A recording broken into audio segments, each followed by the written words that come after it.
আমার বয়স হচ্ছে আপনার 33। আমার নাম মোহাম্মদ সোহাগ। সোহাগ? জি।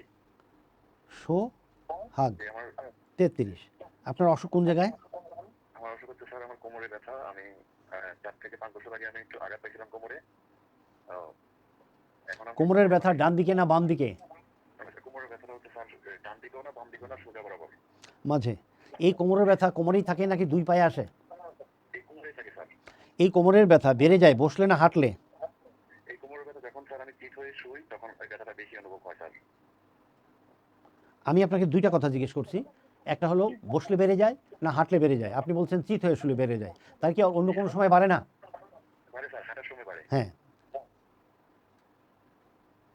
আপনি এখন বিছানায় শুয়ে আছেন। জি স্যার।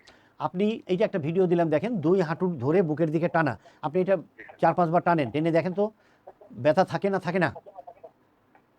জি স্যার। এই যে বুকের দিকে দেখেন, এই যে বুকের দিকে আনলো, এইভাবে আনেন, জি এরকম স্যার। করলে ব্যথা থাকে না থাকে না? জি স্যার, এরকম করলে একটু কমফোর্টেবল মনে হয় স্যার। আপনি এটা বারবার করবেন।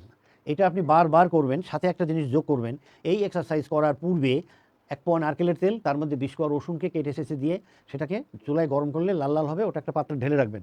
আপনি ওখানে এটা কাউকে দিয়ে ডলে নেবেন, তারপর ওখানে আপনি ওয়ার্ম এরকম করে ডলে নেবেন। এরপরে আপনি ওয়ার্ম কম্প্রেশন দেবেন, গরম শেক, গরম পানির মধ্যে টাওয়ালটাকে ভিজিয়ে রাখবেন। এইখানে 10 মিনিট ডলার পরে আপনি ওই যে টাওয়ালটা ভিজিয়ে রাখছেন ওইটা চিপে উঠে এনে এই গরম ভাবটা এখানে দিয়ে উপরে একটা ড্রাই টাওয়াল দিয়ে ঢেকে দেবেন। এরপরে আপনি ওই এক্সারসাইজটি করবেন। আপনি এটা 2 সপ্তাহ করার পরে আমাকে জানায়েন। যদি আপনি ভালো বোধ করেন আপনি কল করবেন না, আর যদি ভালো বোধ না করেন তাহলে কল করলে আমরা অন্যান্য এক্সারসাইজগুলো অ্যাড করে দেবো। আপনাকে অসংখ্য